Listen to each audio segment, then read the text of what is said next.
community members that are on Zoom, and then the ones that are in the community center maybe can say hi. So I see Patrick Johnson and Tony Reddington are joining us on Zoom. Who is at the community center? Do we have to go up to the mic, or do we just sit from our seats? I'm Kevin Bierman, Ward 2. And Jess Hyman, Ward 3. And then we also have Charlie Giannone over here. Great, welcome. So we are always looking for additional steering committee members to join our crew to help organize these meetings. We'd love to have additional folks join to help, boost our capacity and make us even stronger for hosting these meetings and improving outreach. So if that sounds like something you would be interested in, please talk to any one of us or email us. Our email is wards232 and 3npa@googlegroups.com. Our next meeting will be October 14th. We're always the second Thursday of each month. We hope to have a picnic community dinner. We'll maybe try for that. We were hoping this month would work out, but logistics just didn't. But we are always trying to bring that tradition back. For the next meeting, we just wanted to warn that we are planning on voting on the drafted bylaws for both wards. Those can be found in the appendix for this meeting and on the CETA website and on our website, which is wards2 and 3npa.weebly.com. Please, if you have a moment, take a look at those. We'd love to be able to vote on those next month and adopt bylaws. Recordings for this meeting can be found on YouTube and CCTV, and again on CETA's website and our website. So feel free to share this meeting with other folks that would be interested. With that, let's open it up for public forum, and maybe we'll start with anybody at the community center who's interested in speaking, and then we'll move over to anyone on Zoom.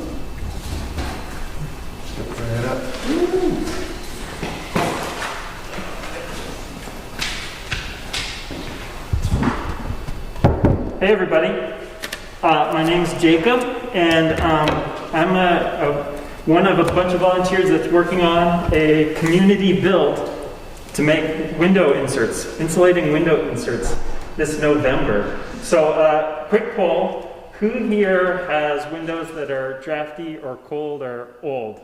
Raise your hand, anybody? Okay, cool. So yeah, a lot of people in Burlington have not great windows, and it's expensive to replace them with nice double pane or triple pane windows. So a bunch of us figured let's do something easier. Let's do something that's more accessible. So where's this camera at? Yes. So what we're doing is we're making these window inserts. Obviously, it would be a lot bigger. It would be the size of your window, but this is what it would look like. And so on November, people that share interest and sign up, we're going to come together and we're going to build these inserts for our windows. So if you're interested, we've teamed up with this nonprofit organization called Window Dressers, who's been helping a bunch of communities. They started out in Maine, just like a church in Maine, and they've been helping out different communities in the Northeast do these community builds. So if you want to sign up, go to windowsdressers.org, and you can sign up or learn more about it. Or if you just have questions, you could shoot me at burlingtonwindowdressers@gmail.com if you have any questions. So that's the deal. You sign up, we're going to build the thing. There's a cost for the materials because this is just, this is just us doing it. But we have donations available to help support people that can't pay the full cost. So don't let money be a barrier. Please sign up if you need some window inserts.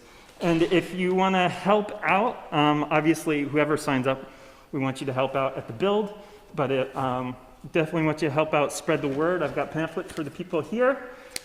Please spread the word, and what else do I want to say?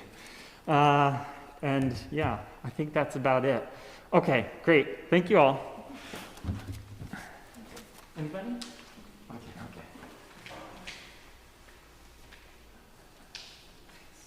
Great. Anyone else at the community center? Is there any other public announcements?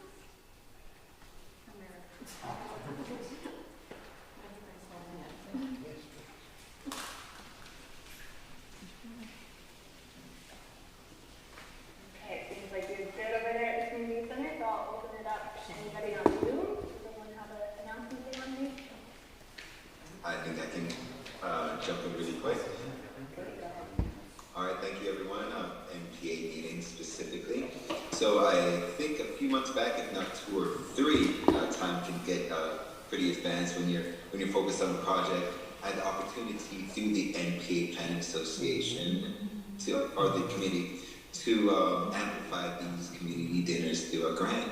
So appreciations through that process, I was able to, and I am still in the process. I live right beside, or in a part of Ward 3, right beside Ballot Park.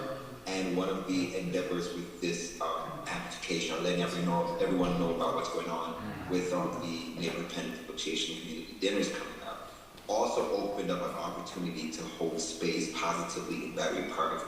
And it also opened up a couple of small incentives to communicate with Parks and Rec, to access the bathrooms, public bathrooms, and to kind of have opening discussions about why the bathrooms are closed in the first place, a little bit of a knowledge about what's going on, and a bit of community bridging.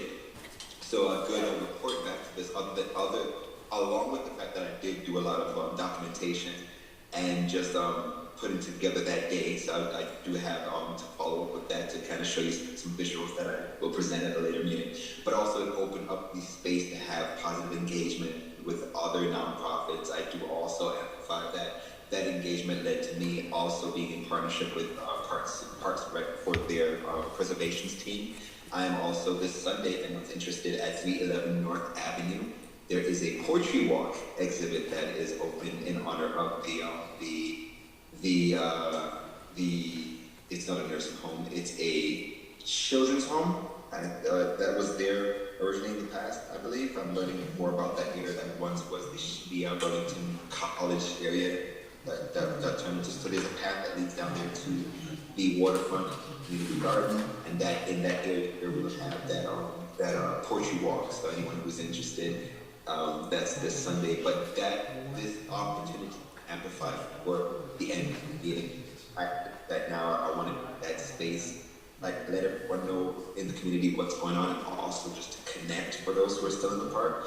I just want to just think that went well. That event was on August 7th, and I'm still holding space in the park to bridge not only with those community members in Wards 3, but also all the other Americans, all the other community members that are safe for Battery Park. And it is a good point of conversation to be had that connects everyone together. So thank you so much, NPA, for this opportunity to amplify through that. Great, thank you. What time is your walk on Sunday? So the Poetry Walk exhibit is going to be open throughout the remainder of the year, but on Sunday, the presentation I believe starts at 2. And there'll be music, there'll be the artist, the poetry. There's also a mural painting that's happening on the I forgot which angle, which direction the building is. That's as you're going into the community garden. But there's an artist there that's doing the mural painting, and all the poets that actually have their work is going to be placed on panels. That's going to be along a trail. It looks very nice. So around that time, and of course, if you freaking shoot up along that path or walk across down North Ave, it's going to be open continually, and it'll be great to check out. It's a good narrative for use of public space for community endeavors. Awesome, great, thanks for letting us know. Anyone else for public forum?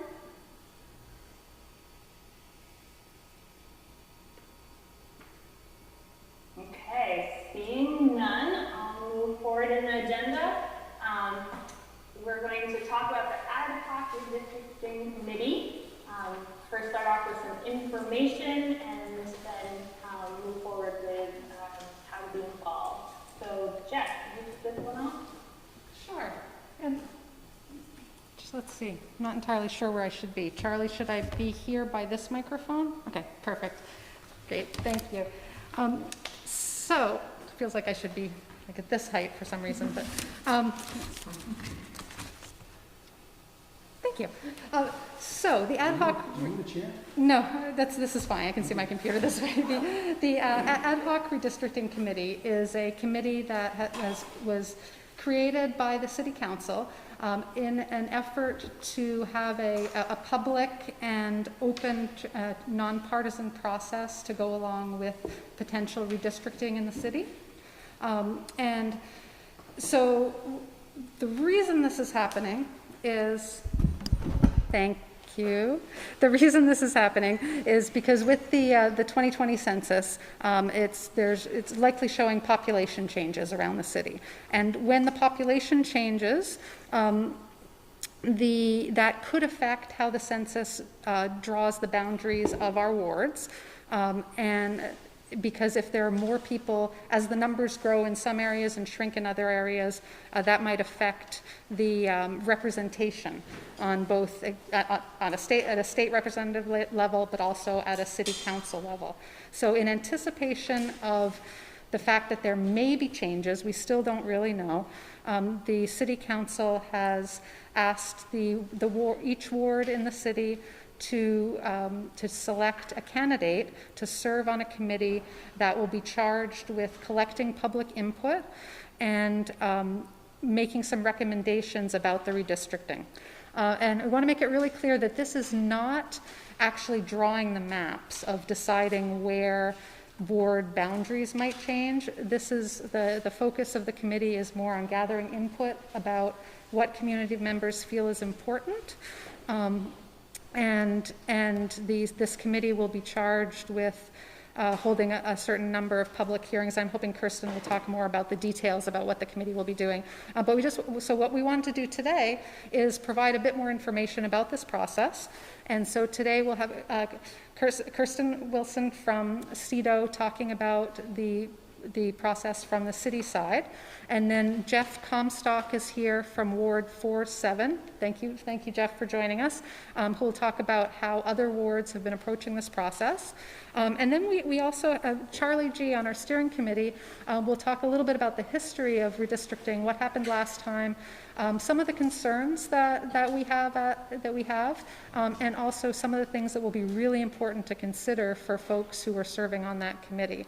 And then we'll open it up for questions, and we would encourage anyone who is interested in representing either Ward 2 or Ward 3 to make your interest known, and we'll go from there. Does that sound good? Wonderful. So I'll turn it over to Kristen. Thank you. Hi, my name's Kirsten Wilson, and I work for CEDO. My role is to support the NPAs. So I know a bit about the redistricting process from the city lens because I've been supporting the NPAs as they elect these different representatives to the committee. So this committee will be formed of 8 representatives, one from each ward, and they will be charged with working together to put together 2 public forums to garner public input, as Jess has described, on redistricting. So the work to organize those meetings and hold those meetings will happen from September 16th to October 25th. And with the culmination that by October 25th, the committee will, having heard the various reports back from the community, sort of synthesize that all together, glean what can be gleaned, and then share that in a report to the city council. The city council will then review the report, draft a resolution, and then share that with the map specialist for the city. And then from there, there will be hopefully from there will be potentially a charter change proposal. I think will be first warned by December if we are going to redraw the lines, and that has it appears that we are federally acquired, and or that has been what's been proposed by the committee and the city council. So that will be first warned in December to be on the ballot by town meeting day 2022. And so then from there, it will then go to be approved by the state. So that's a little bit of the timeline there. I'll let whoever else wants to talk, unless there's any quick questions now, but we can save that for later too.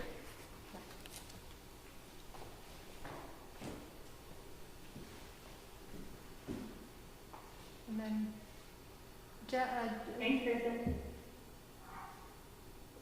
Jack, would you like to share how your committee has handled it?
fourth Wednesday of September would have been outside that deadline. So we worked diligently to advertise this meeting and got fairly good attendance, so that for Ward 7, we had 2 candidates, and Ward 4, we ended up with 3 candidates. So we went ahead and went through the nomination process and had conversations with each of the nominees. And interestingly enough, even though all wards folks, Jess was very involved in this, put together the informational forum on August 18th. Unfortunately, that wasn't terribly well attended. And so when people showed up at our NPA, we ended up spending an inordinate amount of time actually trying to explain the resolution to people so that they had a better idea of what we were trying to do with the ad hoc representative nominees. So we ended up using up a huge amount of time in what we sort of felt like was backtracking a little bit, but I feel like we did eventually get folks up to speed, and we managed to get through our nomination process fairly well. So we do have our 2 reps ready whenever the council or the CEDO convenes the committee, and we're a little unsure how that mechanism is going to happen, so maybe Kirsten can address that later. And I guess sort of the bottom line for us is that our steering committee and even the general public who participated in the meeting have a number of reservations about moving forward with redistricting on the potential schedule proposed by the city council. But we felt it was necessary at the NPA level to go ahead and fulfill our obligation to at least get our reps selected, and then we can participate in the public forums to weigh in terms of whether we're feeling comfortable with the potential schedule as it's proposed. So I'm not sure what other information you might like to hear, and I'd certainly sort of entertain any questions if folks have that. I guess, the one other thought we had is that I would say that the one factor that we sort of ended up being disappointed about is that the 2 people who ended up getting elected were the same 2 people who served on the redistricting committee back in 2015. So we're feeling a little frustrated that we missed the opportunity to get fresh perspective into the ad hoc committee this time around. So that would be the one reservation we had about how this turned out for us. Great, thanks, Jeff. Thanks for sharing your experience. Let's kick it over to Charlie, and then we can open it up for questions that any of us could address.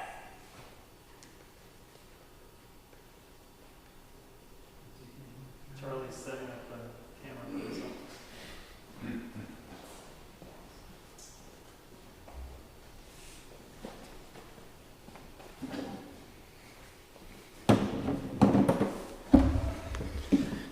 Okay, so hello everyone. I'm Charlie G, and so I'm a steering committee member for Wards 2 and 3, actually Ward 3.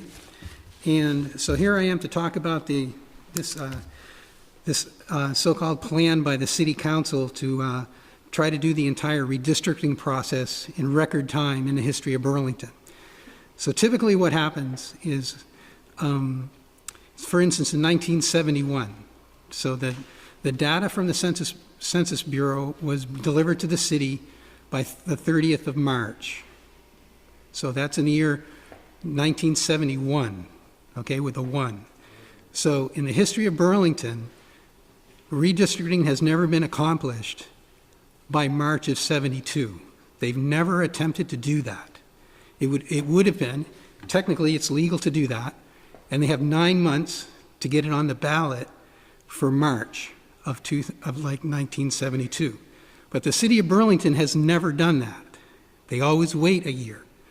So considering that, you also have this year where the census data was not available and still is not available. It's still not available. And here we are in late September. So, so the city council is trying to ram this thing through as quickly as they can, even though the data for the census is not even available yet. So what they're going to try to do in October, November, December, they're going to try to do something in 3 months that has never been done in the history of Burlington in less than 23 months. Okay? People need to understand that. This is totally unprecedented. Now, the city council in Burlington knew a year ago that the census was going to be late. They knew it was going to be 6 months late. This was announced a long time ago. The city council should have immediately shut down any idea of doing a redistricting a few months from now in March.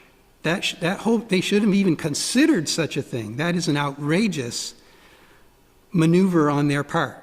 Now, the reason I think they're doing that is because I think they just were victims of their own procedures. And so what happens, they learned a year ago that the census was going to be late. So they formed a committee thinking, oh, we'll have a subcommittee of the city council, not the committee tonight, of the city council. And they said, why don't we study it now so this thing doesn't drag out 5 years? So it's fine if they want to study that, and it's fine if they want to have ad hoc committees to study it, but for them to try to ram this thing through in 3 months that has never in the history of Burlington been done in less than 23 months is totally improper. Now, I haven't seen that in writing, but anecdotally, that's what people are telling me. In fact, when the new city attorney was appointed, there was a press conference at City Hall. And so I went there and I recorded it. And after that meeting, I asked Brian Pine, I said, you know, we just got this notification in early July that the city is interested in doing redistricting as early as this coming March. And I said I was concerned. And he said, no, you got it all wrong. No, that's state redistricting. The city doesn't do redistricting in the first year. So he said, don't even worry about it. There's nothing to consider because it won't happen. Okay? So I forgot about it for like a month, and yet here we continually have city officials coming to us and pressuring the NPAs to engage in this process. And as far as I'm concerned, it's borderline unethical because they're not educating the public as to what's actually happening. That's the problem. So they're saying, oh, we're going to have these meetings, these public meetings to get feedback from the public. And yet not one word has been spoken yet to educate the public on these issues. No one in this room and no one listening today has heard one word of information or education from the city council or the city or anywhere else about this issue, despite the fact we still don't have the census data. And here we are in mid-September. So they're saying, oh, we'll have these semi-public hearings. Well, they're going to have public hearings before the public is educated. So what are people going to do? People are going to testify on something they don't know anything about? And that's the feedback that the city council wants? Now remember, all over the world you have congresses and you have city councils and you have presidents. And those people all have a severe conflict of interest when they do their own redistricting. Because they want to select their own boundaries and they want to select their own voters. Now, I hate to say that about this city council, but like I said, I think this whole thing just got out of hand because they heard the census was going to be late. They formed a subcommittee of the city council to study it, and the thing just got into a life of its own. This should not be occurring, and I am actually angry with the city council for still pursuing this at this time. This whole thing should be dropped, and it should be started again in January. And if they want to have another ad hoc committee that can work once or twice a month through most of that year, through 2022, that's fine. You have 1 or 2 meetings a month. After a few months, you can have some semi-public hearings. And so by December, this is the usual way it's done. By December, you can have your city council saying the question, if they come up with a formula and they want to do the redistricting, or they want to change, or if they support changes in the configuration of the city council, they can do that in December to get on the next town meeting day as a question on that ballot. That's the proper way to do this. Not, what's the emergency? So right today we have an emergency. So we're all here today because the NPAs are being pushed into this. Okay, we're not even really in control of our own agenda here. The city council is pushing the NPAs into this. And that's what's happening. And the NPAs are saying, well, like when Wards 1 and 8 the other night, so they had their nominees, and they selected people who basically said, well, we're not really interested in being on the committee, and we don't know anything about redistricting, but we have to have somebody to be on the committee. And that is exactly what happened in Ward 6. So now you got 3 wards with people who don't know anything about redistricting, and who are basically just there because, well, we got to have somebody. Okay, does that sound like educated members of a committee who are going to know how to proceed and know how to form a good committee and know how to do good research and know how to do proper education of the public and proper semi-public hearings? It doesn't sound that way. Okay, now it upsets me that I'm the only human being out of 50,000 people in Burlington that seems to feel this way. But what I'm saying here is all true as far as I know. Now, someone might be able to step forward and say, no, you got the dates all wrong. But that's what people are telling me who have done this before in the past, that this whole thing is being pushed through as if there's some kind of an emergency. And there is no emergency. And this whole thing should have been stopped a long time ago. I don't mind if this ad hoc committee goes forward, as long as it's understood that what they're doing is basically trying to educate themselves and the public. I mean, all I can do is hope that that committee basically says to the city council, do not put anything on the ballot in March. Do not do that. Start over either with a new ad hoc committee if you want to do that, or start from scratch in January and do it through the year. I will be absolutely angry if the city council does what we just heard tonight from another city official, that they're pushing to get this on the ballot in March. Again, the census is 6 months late, and here we are in September, we still don't have it. Secondly, town meeting day is earlier than at any time in the past. It's on the first day of March. So you can see how constricted everything is. Jessica, am I going too long?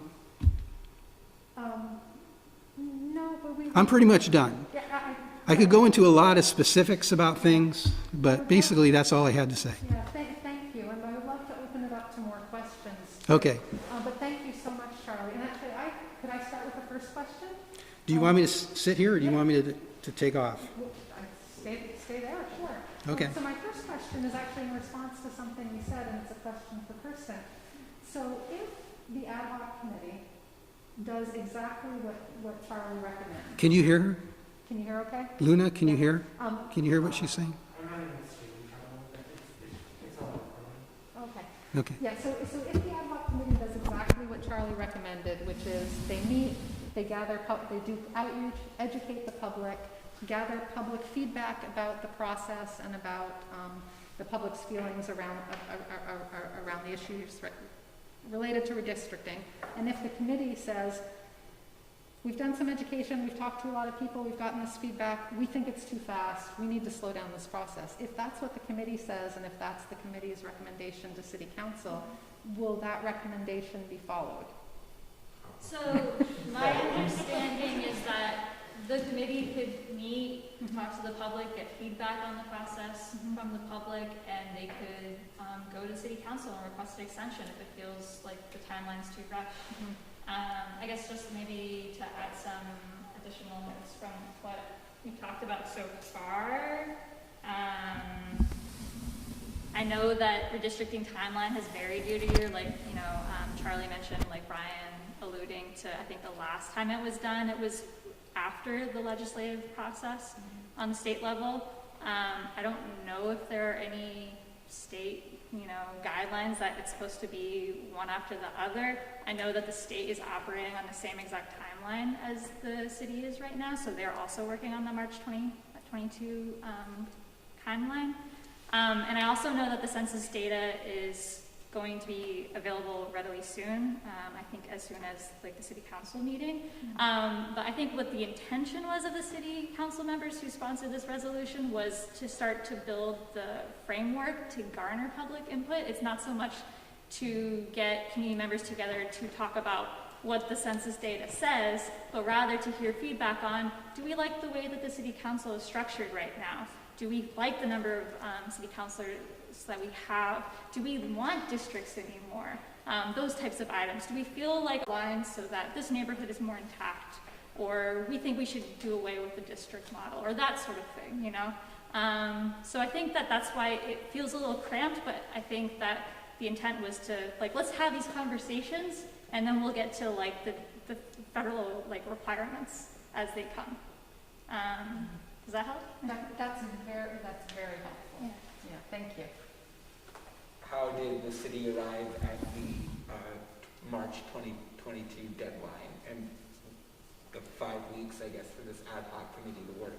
That seems awfully fast to even schedule meetings and everything.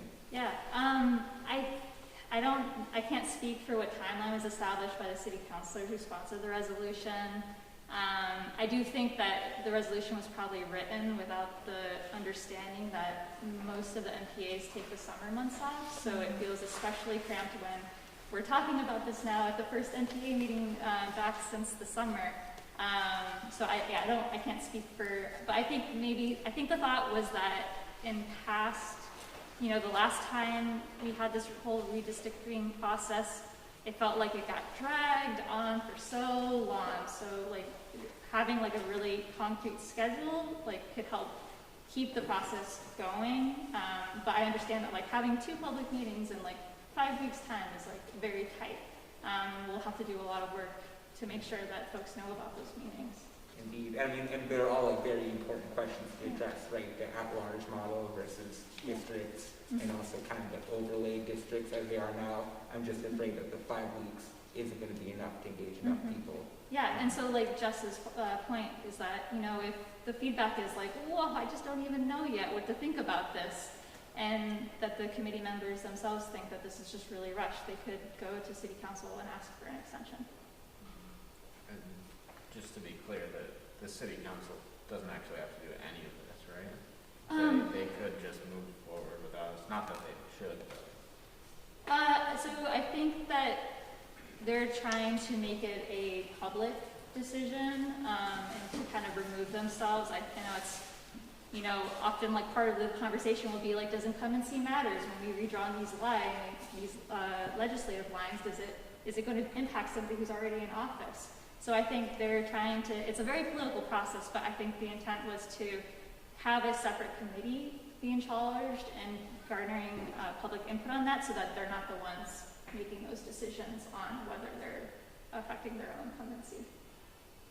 Right, yeah, but in the end, they are going to make this. They will review the report and then have their own resolution. And the resolution, it would have to be a charter change, though, wouldn't it? If they. Yeah, there will be a charter change would draft. Go before the voters. Yes, Yeah. There will be a charter change draft, and then that will, if it passes, get on the ballot, which then we all get to review again and then decide, is this really what we want as a community? So it will ultimately end up in the vote of the community members, but obviously if we're going to go through this process, it would be really great to have something that passes that represents what people really want. And I'd be interested in Charlie's response to this mostly, but I guess the counter argument I can find here is that because it is going before the public, it's part of the city council's duty to get that to the public ballot in a timely manner, and let the public actually make that decision instead of holding it up for 5 years. So I guess does that feel like that is at all a valid point? I'm not clear on what you're asking. That we should, it's part of the city council's duty to push to have it on the public ballot in a timely manner. Yes. So, I mean, I understand if it's not done correctly, and if it's not done with the public well educated, and I want to be clear that I agree with the timeline being way too fast, but I mean, in some ways, do you feel at all like the city council needs to put it to the public as soon as possible, or? Well, so like I said, it's just never been done this fast in history. So, for example, so what you're saying is that it should be on the ballot as soon as possible because of redistricting the wards.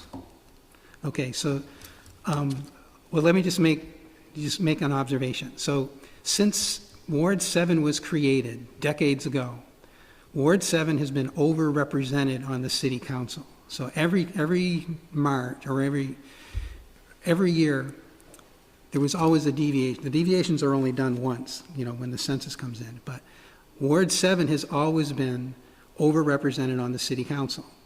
And Ward 1 has always been underrepresented because they had too many people in Ward 1, and there's not enough people to justify 4 or 3 city councilors in the new North End.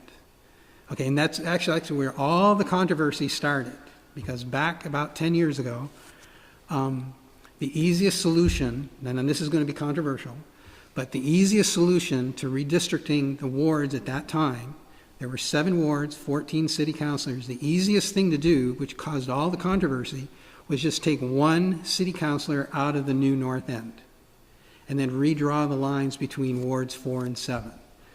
And then all you had to do was get some residents out of Ward 1 into Ward 2 or 6. It was the simplest thing in the world, but because of politics between the mayor's office and the new North End and the old North End, and the negotiations, like what would the old North End get for their vote kind of thing, which of course, that's speculation on my part.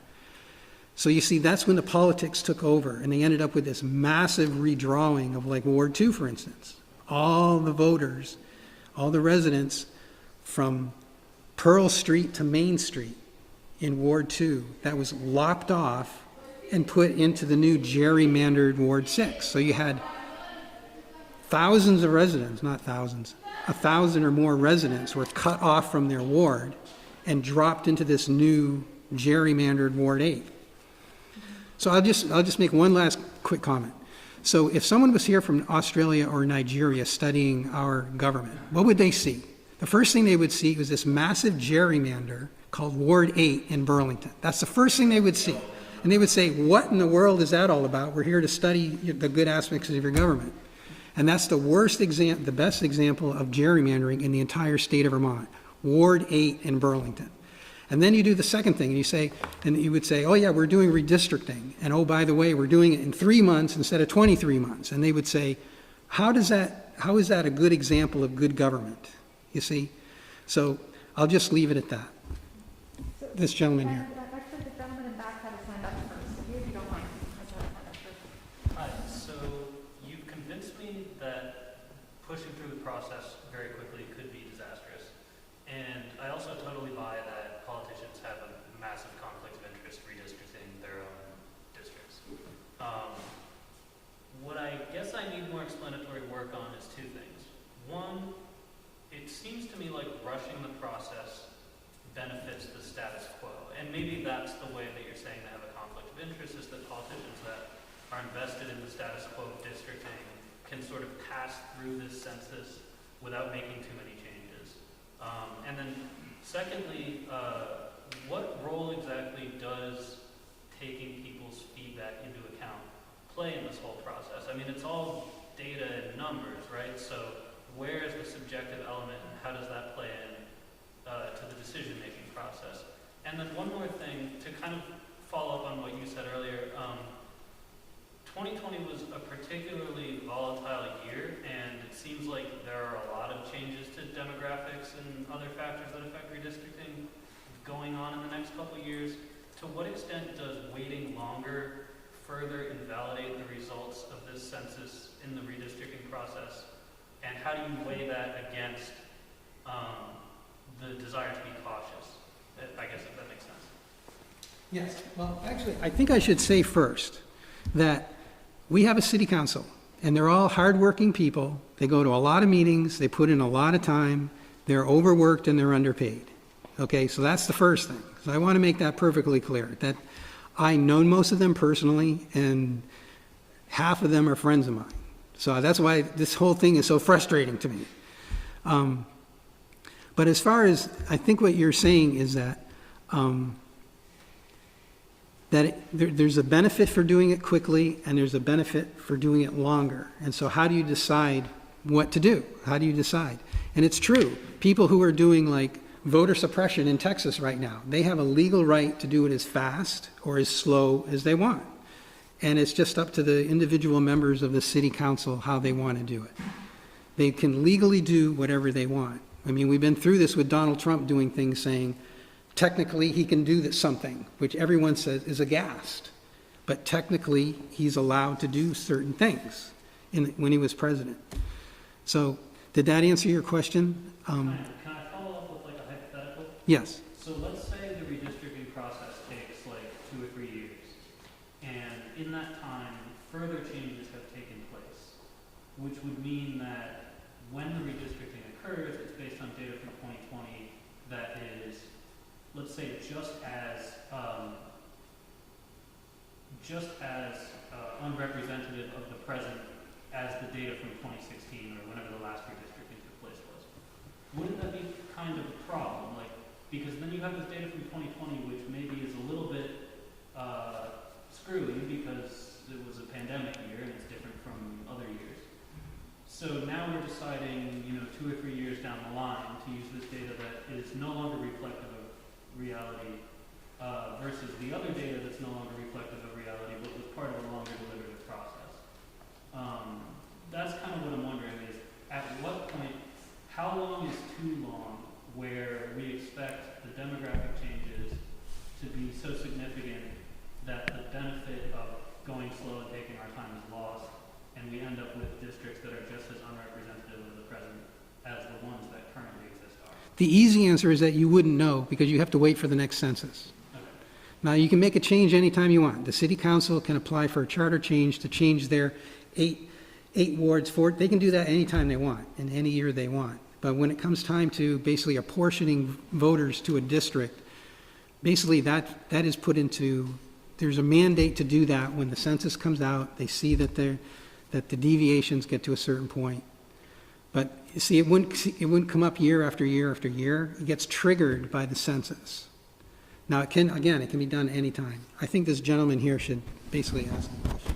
Yeah, hi. I have a question about, you mentioned wanting to involve public input or educating the public, but I want to know whose responsibility is it necessarily to do that? Is it the city halls or is it the committees we're establishing? Because if it's the committees, then are they having the resources appropriate to be able to go out and provide educational materials?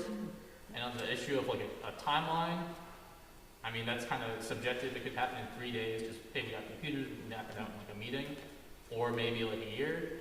I don't think like a specific set timeline is necessarily the answer. I think it should be when the committees feel that they're people that they will be redistricting, feel adequately involved in the process, or they've gone through all the major hurdles. So I don't think a timeline is a good idea. I think giving the committees resources and educational material and letting them come to the decision of when they should present to city council, and they should just wait for that. Yeah, so on the question of resources, the committee will be the ones determining how they want to go about the public forums, but they will be getting city support. Once the entire committee is convened, they'll be working with the new city attorney, Dan Richardson, and then they'll also be getting support, like administrative support from most likely CEDO, where I work, and like whatever, obviously like budget restraints, but like whatever resources they need to like get the word out, be it a sponsored front porch forum ad or whatever, you know, like they can come to the city and ask, like make those budget requests. Thank you. Yeah. So I just want to say that the city council is not compelled to ask the public anything. They're not compelled to educate the public. They're not compelled. However, good government would say that they would do that. So I think anywhere in the United States, I would hope that the city council or the legislature goes to the public and asks their opinion. Because otherwise they're in danger of getting booted out of office if they're not looking open and transparent, which is what we keep hearing. I'm just frustrated by how can you be open and transparent? So again, I'm actually congratulating the city councilors because they're willing to actually talk about a change in the configuration of the city council. And they're willing to do that in a couple of public meetings before the census data is available. That can only hurt city councilors. Okay, so that's a good thing. That's a good thing that the city council is doing. They're saying, we're open to having discussion of changing it. Because what if they went to just 8 representatives, 1 per ward? That means 4 of them would have to run against 4 other city councilors for their seats. They definitely don't want to do that, but they're open to that discussion. So in their favor, they're willing to do that. And they're willing to put this ad hoc committee together with nothing else to do for 3 meetings, because there's no census data to talk about ward deviations. So that's in favor of the city council. They're doing something good when they're doing that. That's open and transparent. So I should say that. Thank you for that, Charlie. Let's turn it over. and offer some space for people on Zoom to speak. And I see Wendy Coe has her hand raised. So Wendy, would you like to? Hi. So last time they reviewed the line, I happened to be at City Hall where Jay Appleton was on this map. And it was actually quite fun because really the ward boundaries are, it's a number of recording in progress. And the wards have to have approximately the same number of people. It can be differentiated by about 10%. But it was sort of like he could move the line and then it would all of a sudden say what all of the populations would be in those different wards, and you realize, well, that made the numbers not be what they should be. And I specifically was paying attention to Ward 2, having been the ward clerk for 26 years or something. Ward 2 used to be shaped sort of like that, like a handgun, and it had this little piece of William Street, which is like really not part of the Old North End. And I said, well, yeah, that's not part of our neighborhood. That really belongs in Ward 1. So it was things like that that people from the different wards were able to contribute to the drawing of the line.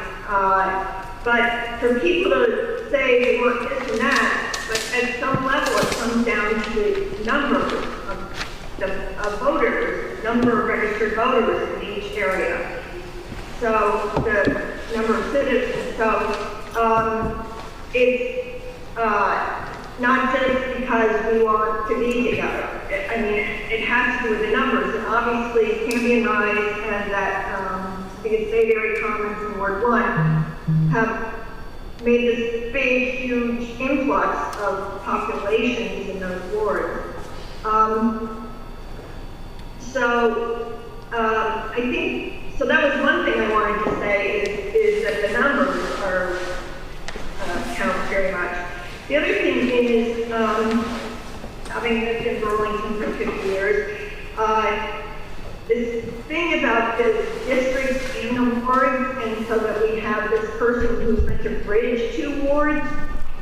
I mean, I liked it better when you had 2 city councilors per ward, because this idea that somebody could bridge 2 wards, they have to do, I mean, it just made campaigning really not as effective because it's just too many people to cover. And it's much more personable if you have the smaller area and people representing that smaller area. So that has to do with the politics of it. I mean, back then they didn't they were freaking out that there would be like 16 people on city council, 14, it's like 2 more than 14, who cares? But they cared, and that's why it became 12. So, anyway, those were the 2 issues I wanted to bring up. I hadn't heard. Thanks, Wendy. So we are going a little long on this important agenda item. Are there any more burning questions? And then we'll talk about process. Anyone on Zoom have a burning question? You can raise your hand or just start waving at us on the screen.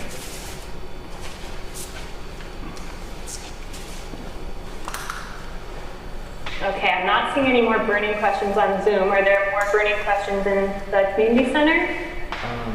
I had a quick one for Kirsten. How long might the timeline be to get the budget approval for education material out to the public? Either, I think the best method would probably be a mail out to the households in Burlington, perhaps even including a survey for feedback.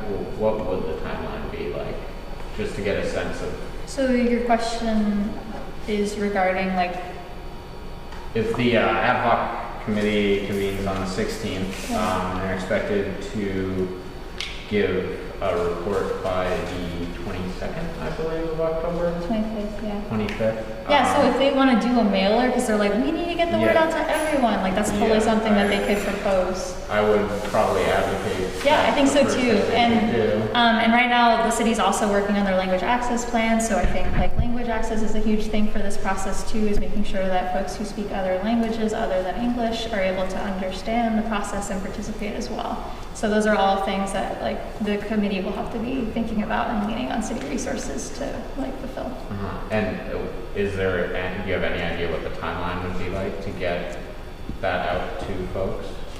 Yeah, I have no idea on the specifics, but that will certainly be the first thing for the committee to start to like nail down before they have the actual meeting. Budget approvals and then. Yeah, I didn't mean like, I meant that there would be budget for the committee. I can't speak to the amount, and I don't think there would be like necessarily like an approval process on the for that the public will participate in. Yeah. Right. Okay.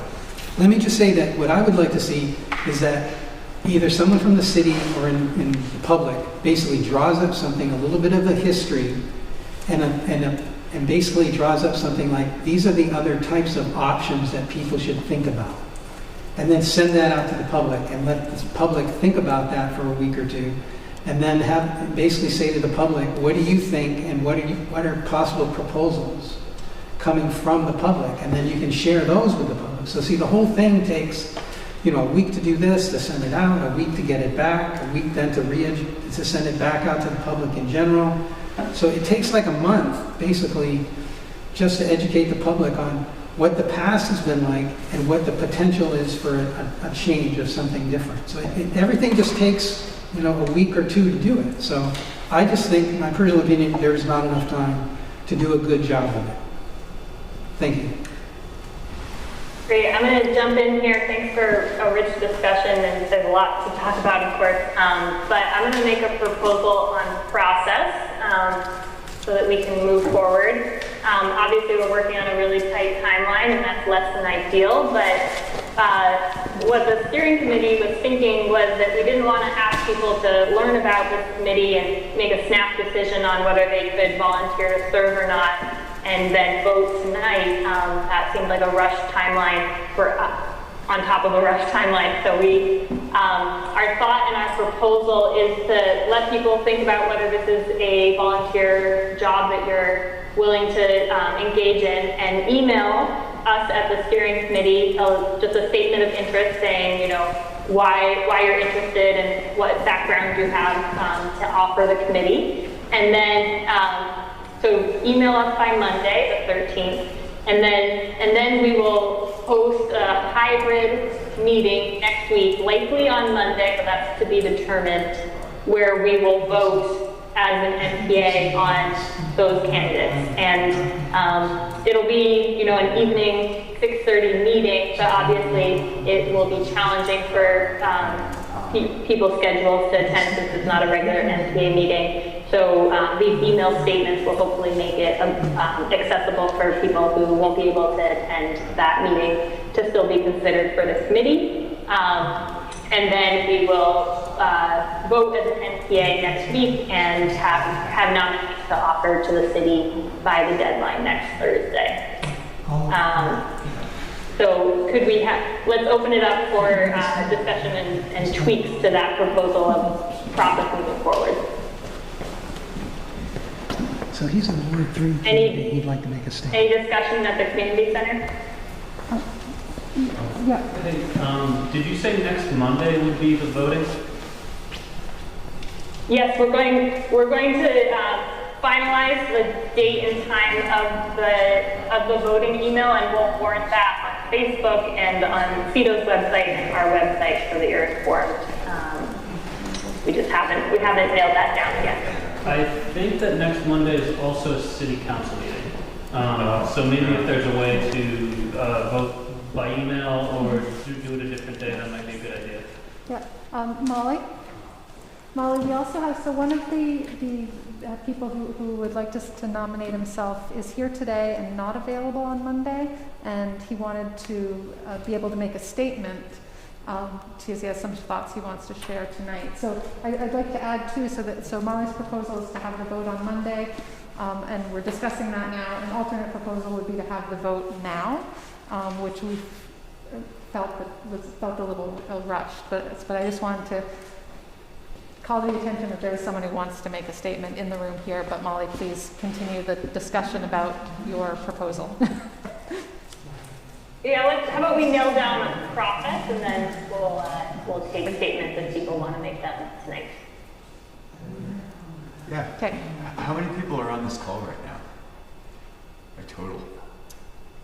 There is 19 people with a few duplicates, not counting everyone here. So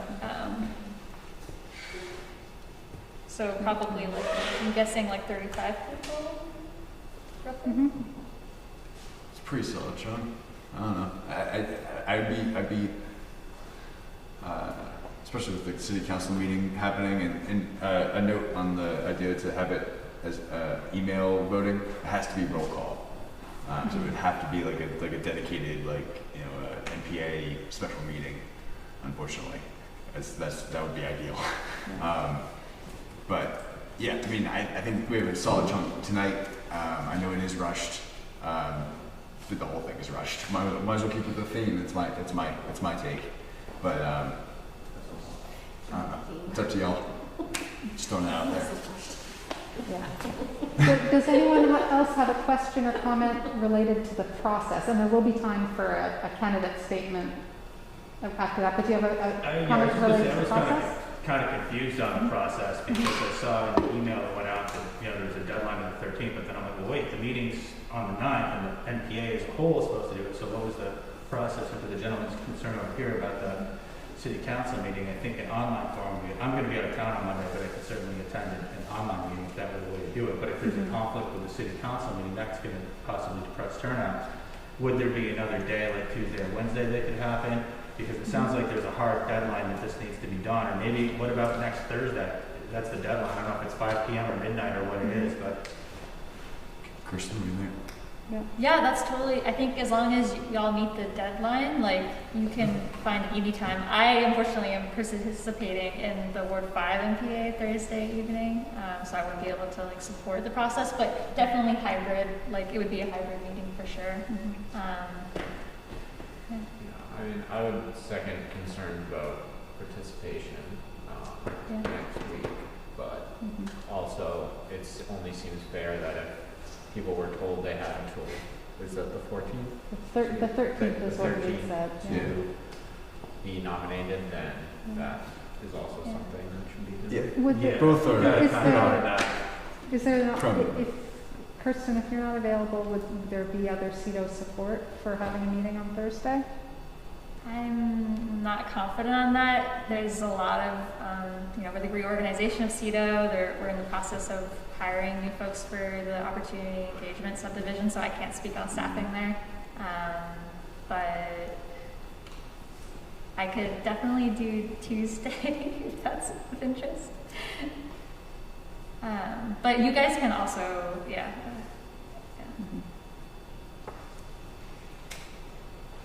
Is there a way to do a quick poll of all the persons in the room and the persons on the call to see which day of the week would work best? Sounds like Monday's out, so I suggest either Tuesday, Wednesday, Thursday to me. Thursday has to be determined.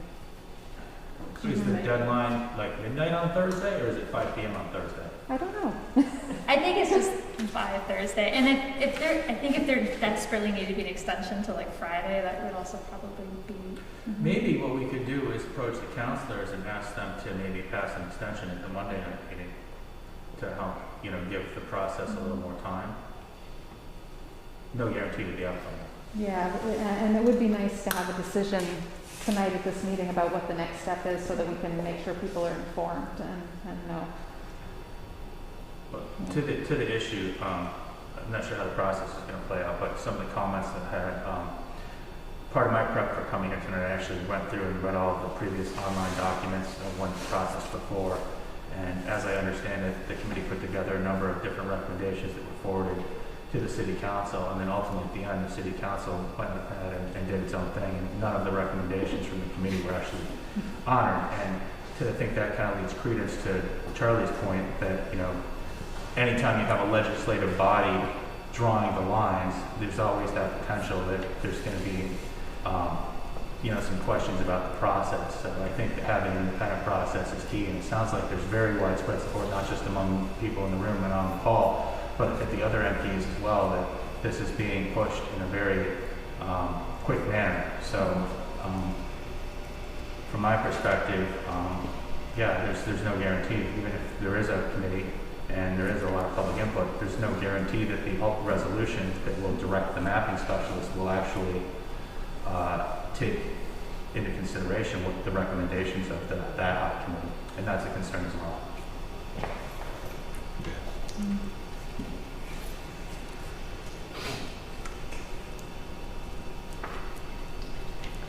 So, Molly, what's next?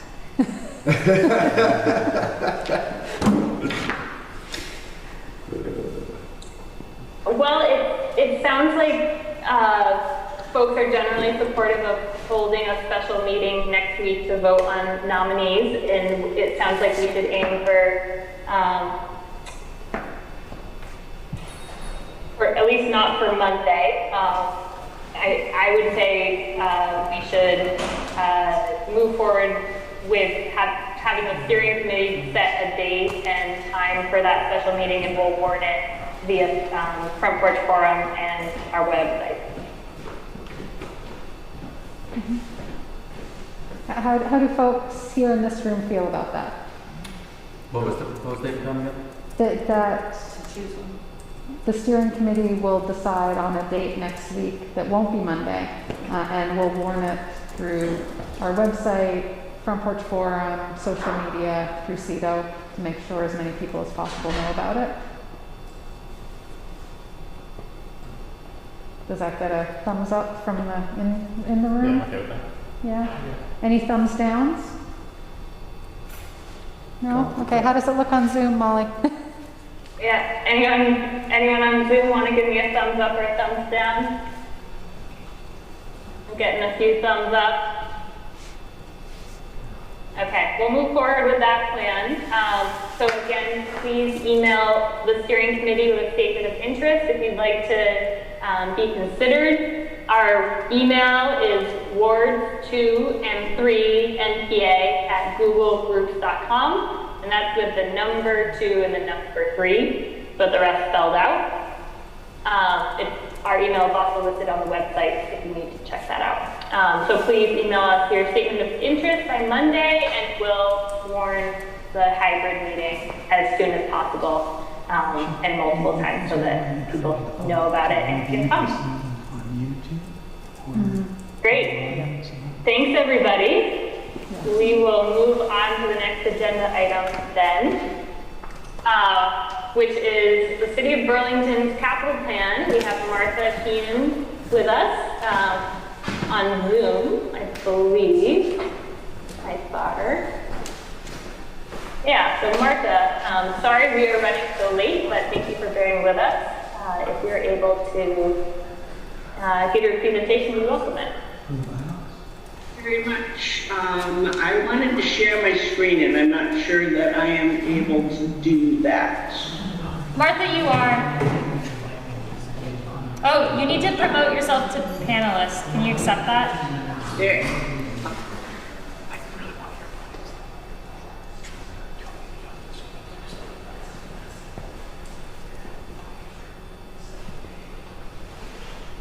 Let's see, Martha, it looks like you muted yourself. There, now I'm back. Awesome, thank you.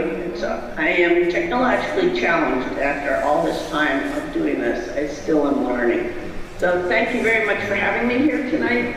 It's a pleasure, and I have been going to a number of the different wards, and I've really been enjoying the conversation regarding this ad hoc committee, because each one has a different perspective on it. So it was fascinating to listen to that.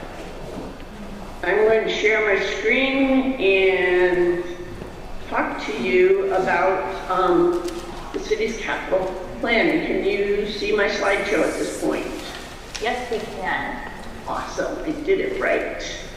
So the city has a capital plan, and it has now been going for 5 years.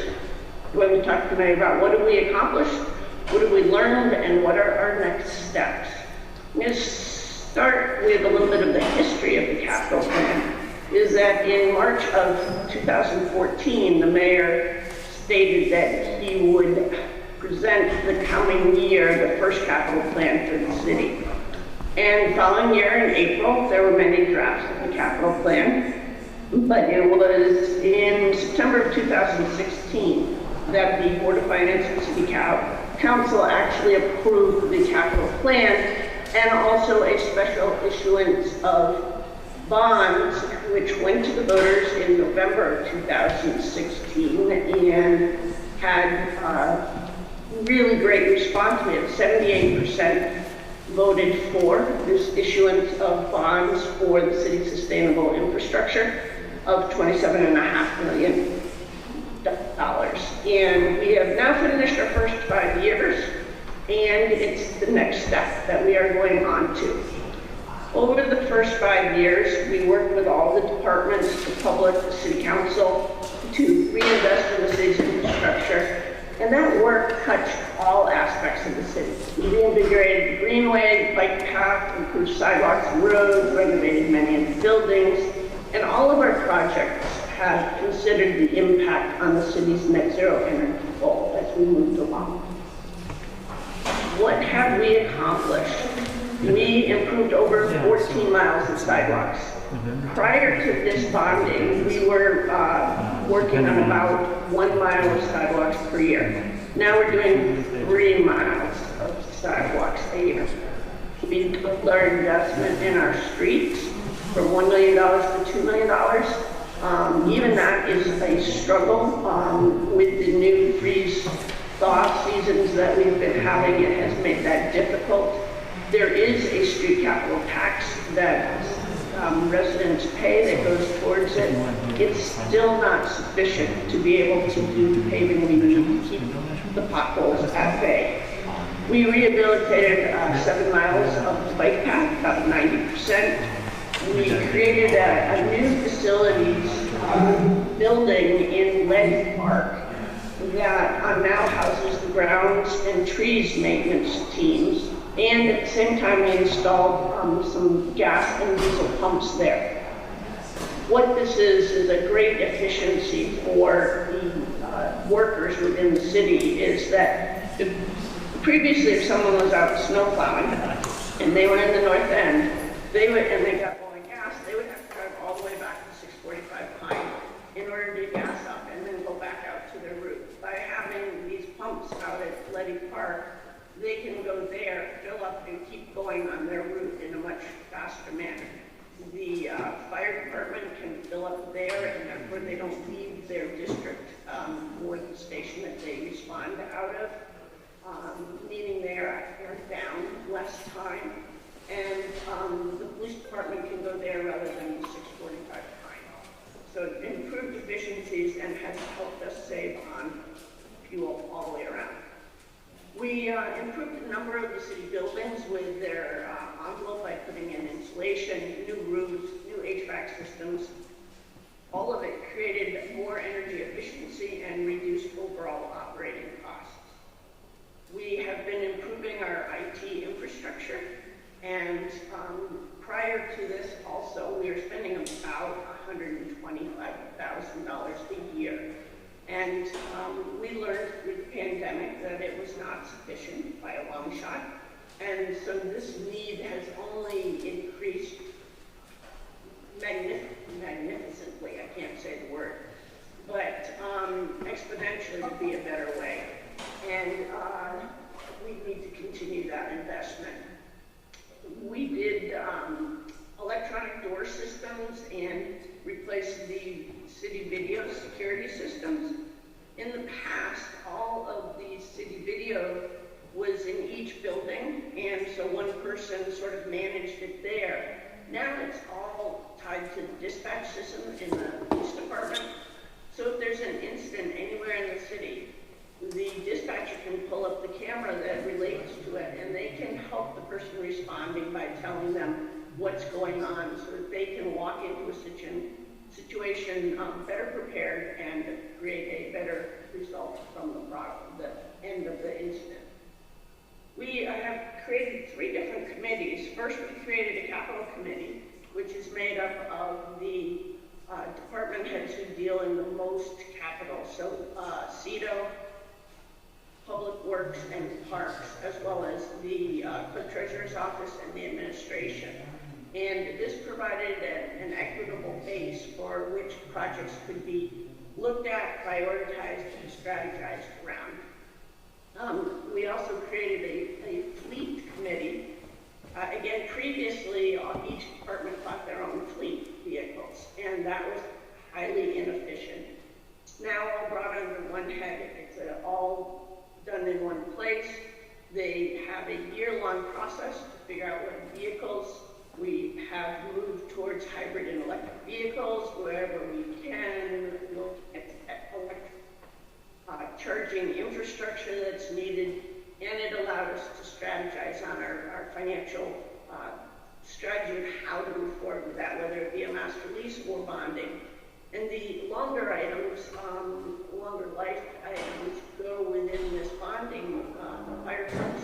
So there are 3 fire trucks to be replaced on this request that we'd like to make to the voters. But we also have in there snow plows and sidewalk tractors. So all of those have a life longer than 10 years. And it's more efficient for us to put them in a bond than it is to try and do a master lease. Less expensive overall. And then the latest committee that we started was an asset management committee, and that's the next step of the capital plan, is the asset management system, which we're implementing right now, allows us to have an inventory of all of our assets. And any work done on them is recorded here, and it allows us to evaluate the risk of failure and determine when something should be replaced rather than just replacing it because it's 25 years old and it's supposed to be replaced. It gives us that data, and so it helps us create a better strategy and forecasting of what we need for dollars going forward. One of the things that we have improved on our plan is that originally we didn't include anything for public safety, and there are a lot of I would say, radio systems that public safety has, and one in particular is at end of life right now and is a part of this plan, and it is replacing the overall infrastructure of the radio for our public safety, both police and fire. Cell tower upgrades, routers, repeaters, the whole part is at end of life and needs to be updated. We did some renovations at both 645 Pine Street and City Hall, which improved security and also the public services. The new permitting and inspections division is housed out of 645 Pine, and we've made it much easier for people to get in and out and get the work done. We're going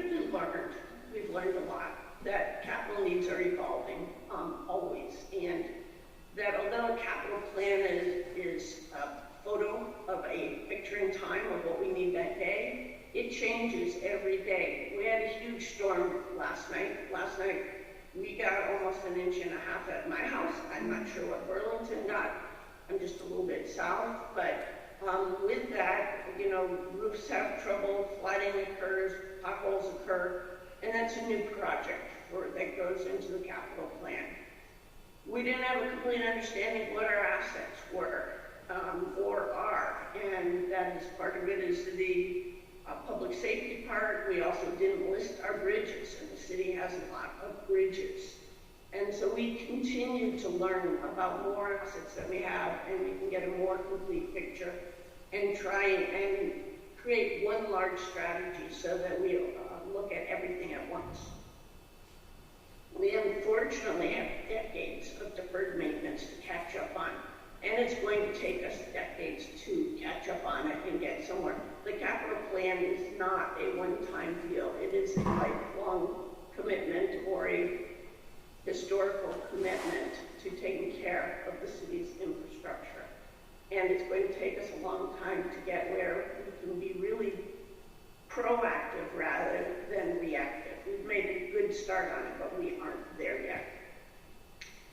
The fiscal year 22 budget survey showed that the residents, and I hope that you were part of it, showed a strong support for our infrastructure. Over the next 3 years, we have a need of over $140 million, and we have about $60 million. So there's an $80 million gap of what we need. Now, we're not asking for $80 million. What we're doing is we're looking at all of the different opportunities that are out there. And when we came in 2016, there were not a ton of opportunities, but now we really do have some. We have the federal infrastructure bill, which is in the process of getting passed. We have the American Rescue Plan, and there is increased funding through the state for both climate change and transportation. So we are looking at all of those opportunities. However, there are a number of things that still don't qualify for any of those other opportunities, and so we still have a need to ask for money from or voting on a bond from the voters. So over the next 3 years, we want to continue the initiative that we started 5 years ago. And we've been reinvesting about $1.7 million for 3 miles of sidewalks every year. We have been doing around $2 million, a little bit over $2 million on streets reinvestment.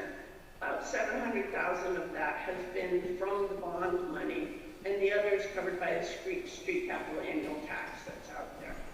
Our infrastructure for IT, transportation planning, which includes traffic calming and other items. The capital project management is resources for consultants and staff. Facilities, we have a continuing need. I like to joke that facilities will stop having needs when streets stop having potholes. It's never going to happen. There are a lot of parks projects. The parks have funding through Penny Park and impact fees. However, they have a number of areas that aren't covered by that or are larger needs than are easily completed with the monies that they have. An example being the boathouse, which is on water and isn't considered part of the park. The barge is failing and it's going to sink. So it needs money to be able to do that boathouse over. The bike path is another area of parks items. We have just a little bit left to fix the bike path and have it be totally rehabilitated. We have our fleet, and we have been utilizing master leases for the items that have a shorter life. But as I mentioned earlier, we do have fire trucks, snow plows, and sidewalk tractors that would fit well into this bonding request. We have public safety, which is the radio infrastructure, which is really, there is an ongoing need of maybe $100,000 or $200,000 a year, but the replacement of their infrastructure is about $5.3 million. And we have Memorial Auditorium. We don't know what we're going to do with Memorial, but it needs work one way or another, and so there is $1 million that we are looking at to make a determination and do something with Memorial. So on an annual basis, we have over $7 million worth of need, and for this request, we're looking at $40 million as a request. There are other capital needs, and the city works hard to leverage their dollars. There are a lot of grants. The Rail Yard Enterprise is just starting. Champlain Parkway, the Sheldon Street Roundabout, and the rail realignment are examples. Most of you may have seen or driven down Sheldon Street and seen the work that's being done there. And the rail realignment, which is allowing the Amtrak to come back into Burlington. The rail realignment is scheduled to be done by December of this year. The Sheldon Street Roundabout is a completely funded project by the feds and the state.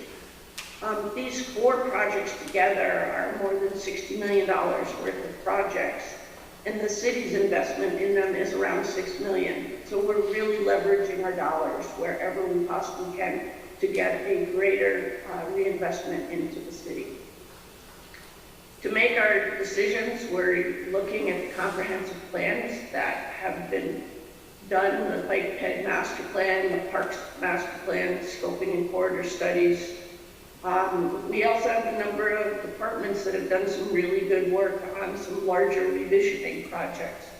The library has been looking at how can we move into the 21st century. Their building was built in 1980. And it has had some upgrades, but it really doesn't fit what a library does today. There's a lot more computer technological work that is done at the library now by customers, and so that area needs to be expanded. The youth area and teen programming have been expanded greatly, and so it has a whole vision to redo the library and make it vibrant for today. That project's about $22 million. It's not in this plan right now. The fire station, the chief did hired a consultant and looked at whether 2 fire stations could be consolidated and still maintain the response times necessary. It is possible. If we were able to build that building, it would save on resources. We would be able to have less trucks and less people and still maintain the same coverage. That project's about $16 million. And we have also had a lot of conversations around consolidating collection and bringing that in-house. If we were to bring it in-house, it would cost about $6.7 million. Whenever you do these capital projects, there are operational and maintenance needs that go along with those. And so we have to always think about what are those needs that are going to be created by this work: pavement markings, landscaping, facilities, maintenance. So what are our next steps? I'm here, I'm going to all the commissions, all of the wards, all of the committees to help get the word out about what this need is, why it's important, and help people understand that. This coming Monday, we're going to Board of Finance and City Council to be able to ask them to approve going to the voters in November for a special election and the issuance of a bond. And hopefully on November 9th, we will have the special election and be able to move forward with further in our capital investment and in our infrastructure. All through this, we're looking at prioritizing our needs and how can we create a sustainable plan. We are also working to strategize all the different funding opportunities, and I spoke a little bit about each of them before. The American Rescue Plan covers ventilation for buildings, so that's a really big one that we do qualify for. Broadband, if there are various parts of the community that could use broadband, that is a good use of that. The state infrastructure and climate change can go for help with bridges, transportation planning, electrical vehicle charging infrastructure. Our federal infrastructure bill goes more towards our streets, sidewalks, and bridges. So we're looking at how we can apply for and utilize those funds, and therefore use any investment from the voters of city dollars as wisely as possible. Some things we have to consider as we move along in this is our debt policy cap. In 2018, the city created a debt policy and a cap on it. And so we do still have room in it, and we want to stay within it. It is shared with the school department. And so anytime we go into these things, we need to consider what are the school needs and what are our needs, and try and balance them. And we all are pretty aware that the school will be coming for the high school at some point. And so this was taken into consideration as we looked at this. We want to look at our other funding opportunities and make a strategy to create a sustainable plan to maintain a vibrant downtown. Right now, the capital program gets $2 million a year annually. And as you saw, our annual need is at least $7 million just to maintain the level that we've been doing. So over the next 3 years, we're hoping to further that knowledge with our asset management plan and come back to the voters with what is the right number to have on an annual basis, and then avoid having large bond votes, but have it a sustainable level of investment. The longer we wait, the more we defer things, the more it's going to cost us, unfortunately. So this is the schedule. This month I have lots, and I've been enjoying going and talking with people and helping them learn, and hopefully on November 9th we will look for a special election. Questions? Great, thank you, Martha. Yeah, let's open the floor up for questions, starting on Zoom. We are running a bit behind schedule, so let's try to keep questions to no more than 10 minutes, but questions are the best part of NPA, so let's not cut them short. So anyone on Zoom land has a question about capital? You can raise your hand, or you can just turn on your video and start waving it. Okay, I'm not seeing anyone jump to it, so let's open it up to the community center, and we will. You have one, you have Greg. Oh, thank you. Yeah, Greg, go ahead.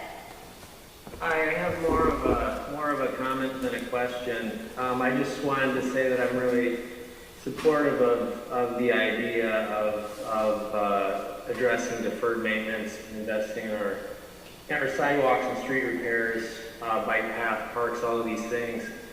But one contradiction that I saw in the presentation was that you wanted to invest in the Champlain Parkway, and this is, I think, one really good example of something that not only conflicts with this idea of reducing future maintenance needs, but you also stated you have certain climate goals for the city and a new road that's really dedicated to cars and trucks that are primarily fossil fuel based transportation is just really conflicts with all the city's climate goals. So I think that the city council and the mayor should really be selective about the sorts of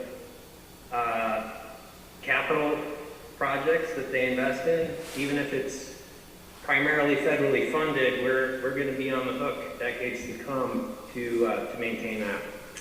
So just a comment. Thank you. Thank you. Thanks, Greg. Anyone else on Zoom want to raise their hand? Okay, let's kick it over to the community center. We'll come back to Zoom if anyone comes up with a question. But how's it going over there? It's going all right. I have a question if no one else does. So one item that stuck out to me, I could use a little bit of clarification on, is the 3-year projected cost for dealing with the Memorial Auditorium. I know that's been a long saga. James Lockwood, really led the charge on that one for a while, and I've been following it kind of loosely. But is that like a similar, like why 10 million? Like, are we looking at doing something similar to like the frame with the Moran plant, like kind of repurposing it in some way that isn't building, or like what's the, do you have any information on that? Like what the current, I don't know, why the 10 million? So the 10 million is a placeholder. Prior to the pandemic, they were close to having a renovation agreement on it, and unfortunately the pandemic arrived and that fell through. And in the 2 years of the pandemic, it hasn't been good to the building. So there's going to have to be some decisions. It has a number of structural issues with it. So whether it can be renovated and utilized by someone, whether it be the city or not, whether has the ability to be renovated, or we're just trying to leave that there because we know we need to address it one way or another. The heating system is at end of life. They were boilers that were put in 1958, and it really doesn't make sense to replace them when you don't know what you're going to do with the building. And there's no ventilation system, no elevator, no ADA, anything in it. So this is a placeholder to help us work through what those options are, and I am sure that there will be some public process. Okay, thank you. Are there any other questions?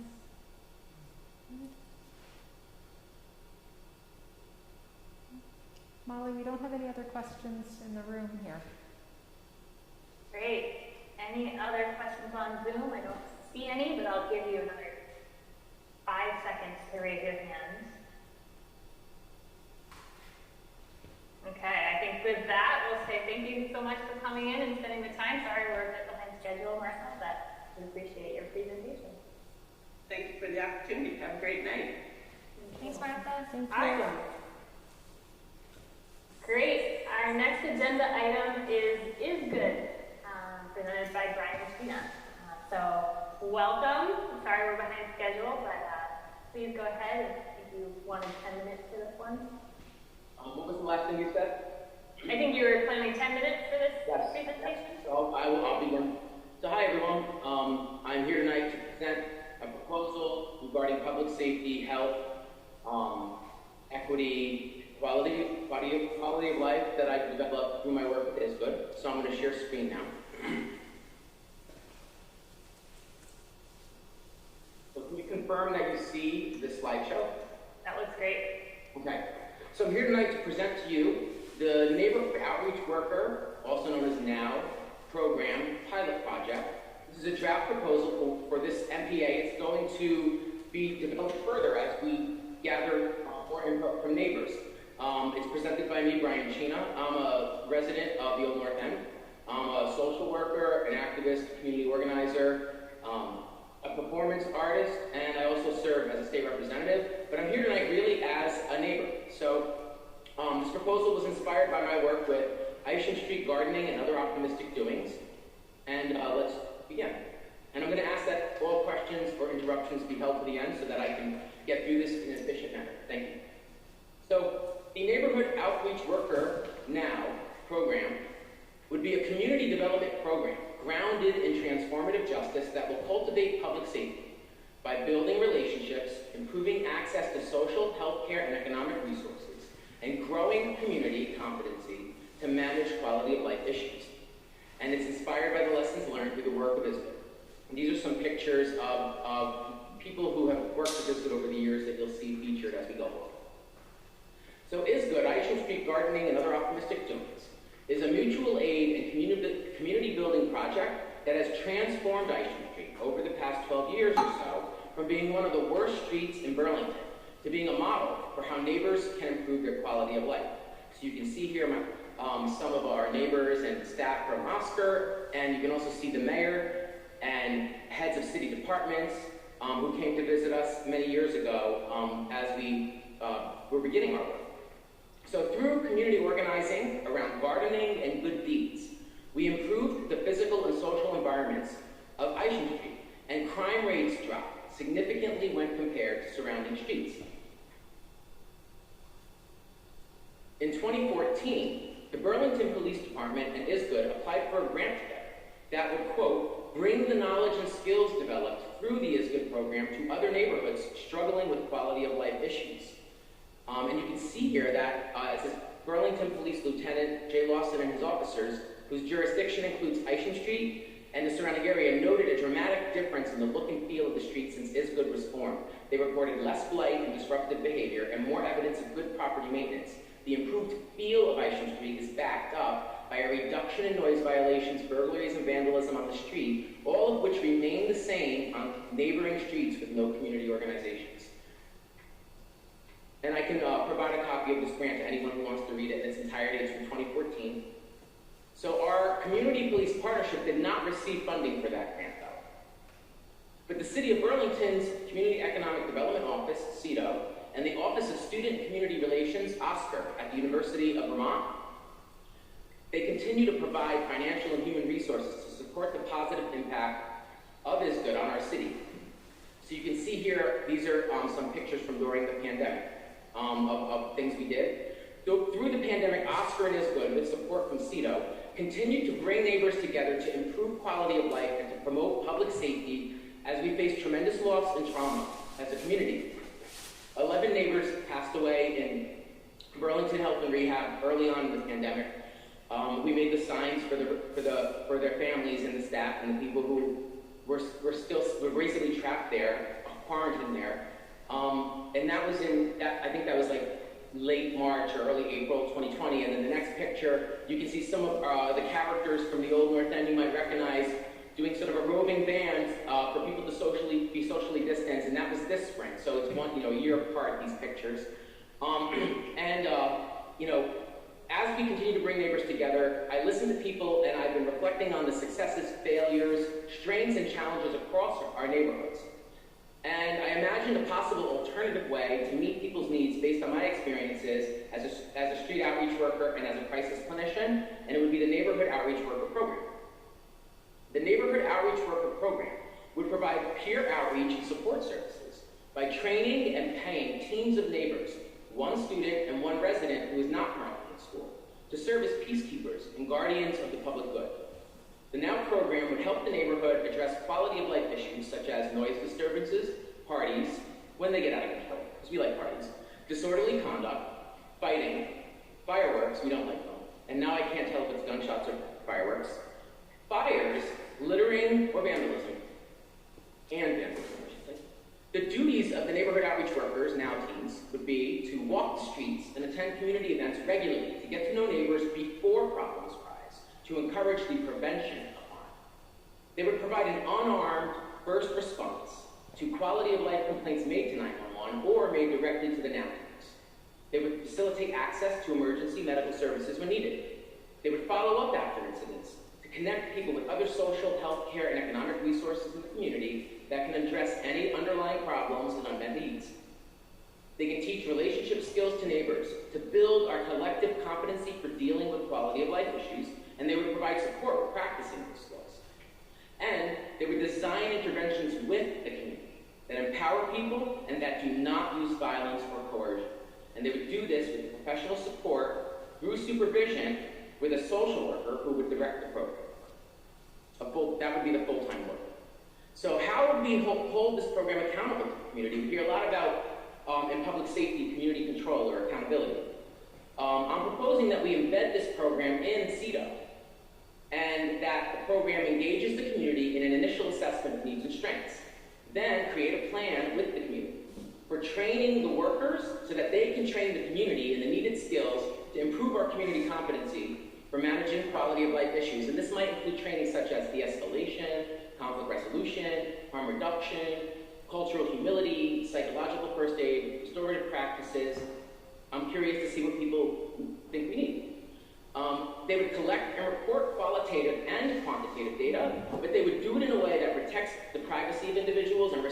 human dignity. They would evaluate results regularly in a wide range of public venues, including the neighborhood planning assemblies and the community coalition, for example.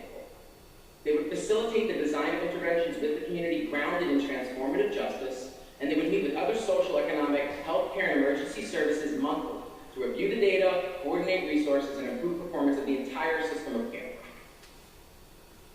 So reimagining public safety, specialized responses to 911 calls, I see this program fitting into a division in the way we handle our responses to 911 calls so that we can divert more calls to the services that people need. So neighborhood outreach workers could potentially provide an unarmed response to what I think is called third tier, and if I have the language wrong, I'm sorry, but they're like the lower level calls that the police are saying they're going to not answer now when they have these other calls. So they would only answer these calls, and people could call them first, and not before they call them home.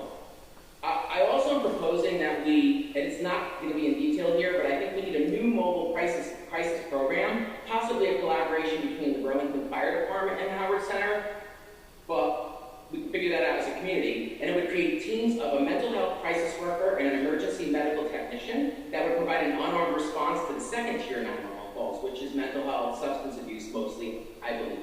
And this would be like the CAHOOTS program north. And then Burlington Police Department would prioritize first tier 911 calls, the extreme situations where we need an armed response, where we may need, because we may still not need it, but where we may need one. And we would have coordination between these three responses as needed, so each tier could bump someone to the other one if they feel like they can't handle it, or that it's better handled by someone else.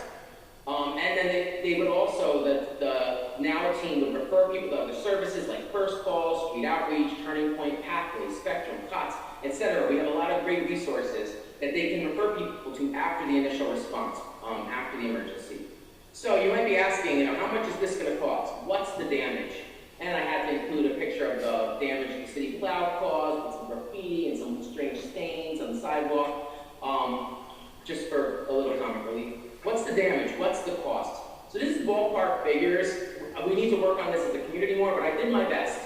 So bear with me if the order of operations is wrong with the parentheses and things, but the Neighborhood Outreach Worker Now Program Pilot Project budget. I'm proposing 2 teams, each of 2 workers, every Thursday, Friday, and Saturday to start.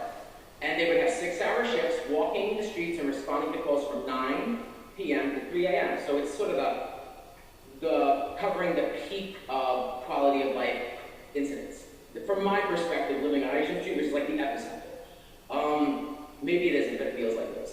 And then there would be 2 hours each week per shift of flexible time that could be used for following up on incidents during off-duty hours. There would be 6 hours each month per worker for attending community meetings. There would be an hour each week for the social work supervision with the program director, so they're weekly being engaged in self-improvement as workers. It's a core element of being a social worker that I think is essential to doing this work. There would be a 1-hour team meeting every 2 weeks. So if we pay these workers, these are part-time workers, students and other residents, maybe retired folks, or people who just want to make extra money doing good for the community, if we paid them $30 an hour, which they deserve, it would cost $146,880 a year for the wages of the outreach workers. And if we hire one full-time program director who has a salary and city employee benefits, I'm estimating, because I don't know how much the city benefits, I did some Google research, so this is probably not exact, but $20,000 for benefits. I'm proposing $75,000 a year. I looked up 82,000 seems to be the average nationally. This might be a little low, but I'm just putting something out there. If we add all of the staff compensation up, it equals $241,880. And I'm proposing we spend $50,000 on the initial training, and that might not even be enough. We need to invest a lot in the training because we're training them to train us, the community, the neighbors. So the total estimated cost without administrative overhead would be $291,880 a year. And just to put it in context, the city is spending approximately $825,000 for the 10 community service officer positions at the police department. So this is far less expense, providing a different service to divert people from the police. And what are some possible funding sources? Everyone grab your wallets. I'll start out by saying I do not think we should raise taxes on people in the city at this time. They've gone up too much. However, the University of Vermont could redirect the $100,000 that it budgets annually from, quote, additional police patrols in areas at times when students are likely to be present in neighborhoods, to the Neighborhood Outreach Worker Program, and they could possibly contribute more through voluntary payments in lieu of taxes. And this is from a neighborhood project report in 2018, so if this isn't accurate now, sorry, but I was doing the best with what I had. Champlain College could provide some funding, CEDO could apply for federal, state, and private grants, and the city of Burlington could find a way to allocate some resources in the city budget to CEDO to support the NOW program, and could possibly cover the administrative expenses by using the existing infrastructure. There might be a way to creatively use City Hall and other buildings for them. So I don't know my time, I'm almost at the end though. So this is a vision for public safety, health, quality of life, and equity. This is me dreaming big, and you can critique this all you want, but I think it's important sometimes to aim high. So my vision would be the Neighborhood Outreach Worker Program expands into other parts of the city and it adapts to meet the needs of all these multiple neighborhoods. That the mobile crisis team and a properly funded system of care eventually turn the tide on the substance abuse and mental health pandemic that's taken so many of our loved ones. Increased public access to resources and community, and increased public access to resources and the community's use of competency skills would lead to improvements in the social determinants of health, and it would lead to a reduction in the social determinants of crime. And reductions in crime and improvements in health would generate savings in spending on the most expensive parts of our healthcare and criminal justice system, which are still embedded in a carceral state. And these savings could be increasingly redirected into more investments in social, healthcare, and economic resources that promote equity and eliminate disparities. And eventually, quality of life for all people would keep improving as we bring an end to poverty and injustice, inequity, and needless suffering. So, last but not least, I'm going to end with two quotes from myself and the other co-founder of ISGOOD, Bill Hammerslaw. And this is from our policing partnership grant. Since our first block party, I wish I could talk like Bill, but I can't.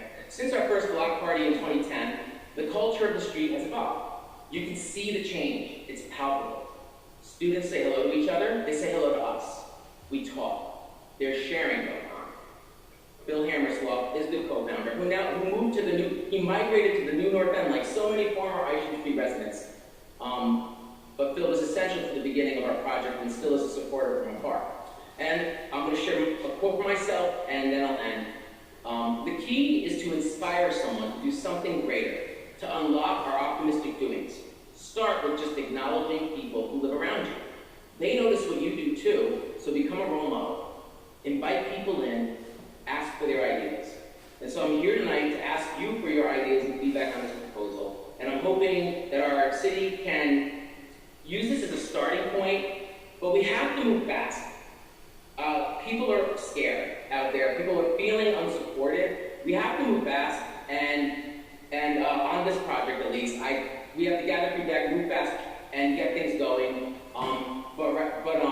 But before we act on it, we need to make sure everyone has a chance to weigh in. So please reach out with any concerns, questions, comments, ideas, and I look forward to speaking with you more about this. Thank you for giving me time. That's awesome. Thanks, Brian. Do you want to share how people should be in touch with you? Yes. You can email. See, this is not as a state rep, so it's tricky. It's like I don't have a personal email.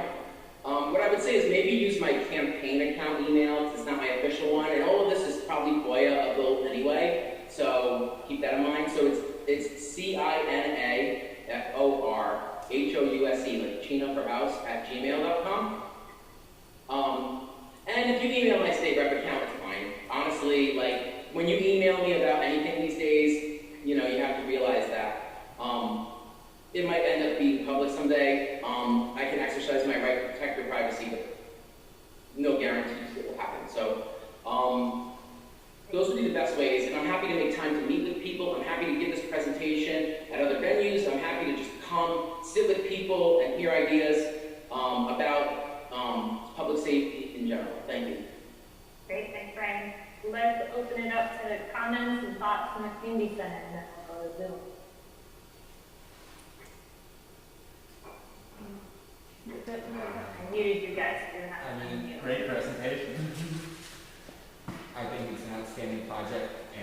think we're muted.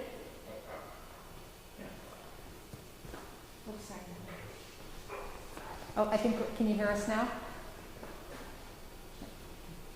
Yes, I want to say it was an outstanding presentation, and definitely the search for alternatives in public safety is huge. But the thing I was thinking about was just that, you guys have been working on this project for a long time, really try to build community and communication right in the local neighborhood. Say another street in Burlington that isn't so well connected. Do you feel like they're ready for such a program, or might there be other steps that, the neighborhoods, like the communities themselves, could take in the meanwhile? Yeah, so what we're proposing is not what ISGOOD does. I don't get paid. Me and my neighbors, we keep up the laps, we follow up with people, we plan, we do this, we don't get paid. We get grant money to buy the supplies, but it's not a job.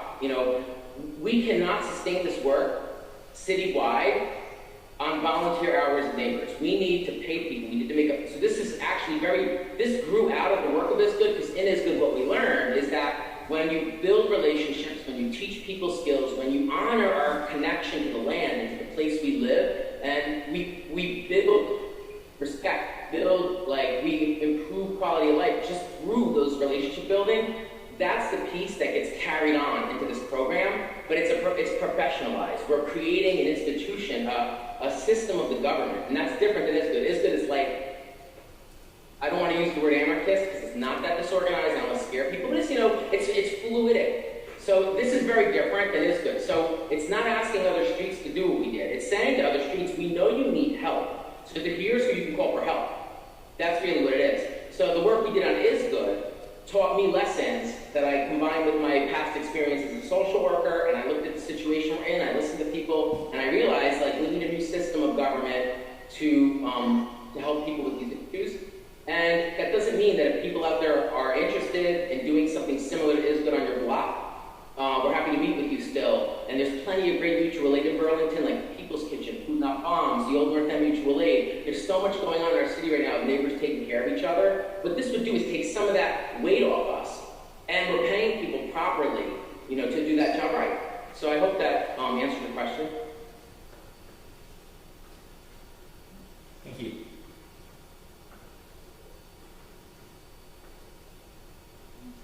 I think that's all the comments from here for now. Thank you so much, Brian. Yeah, thank you. Great. Would anyone on Zoom like to ask a question or make a comment?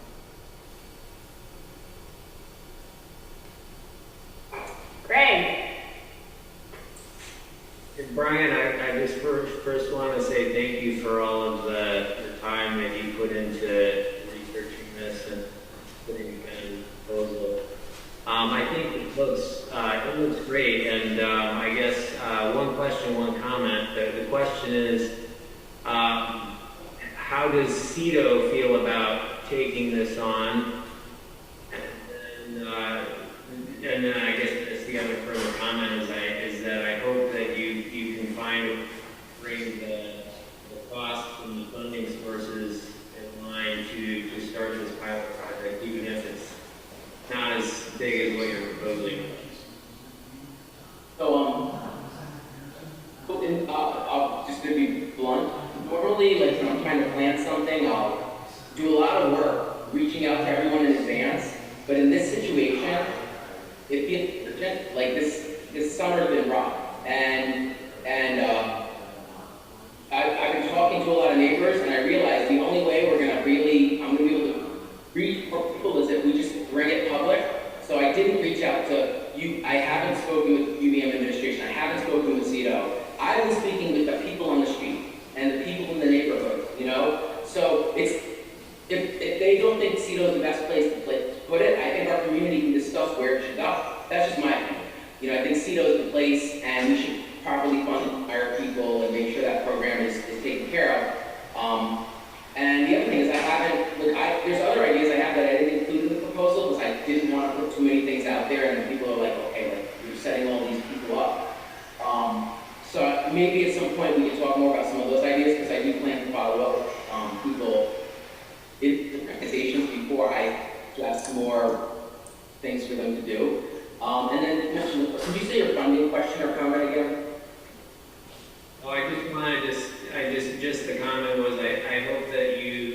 find a way to align the program expense with available funding so that you can move forward with the pilot project. Not as ambitious as what you're proposing. Thank you.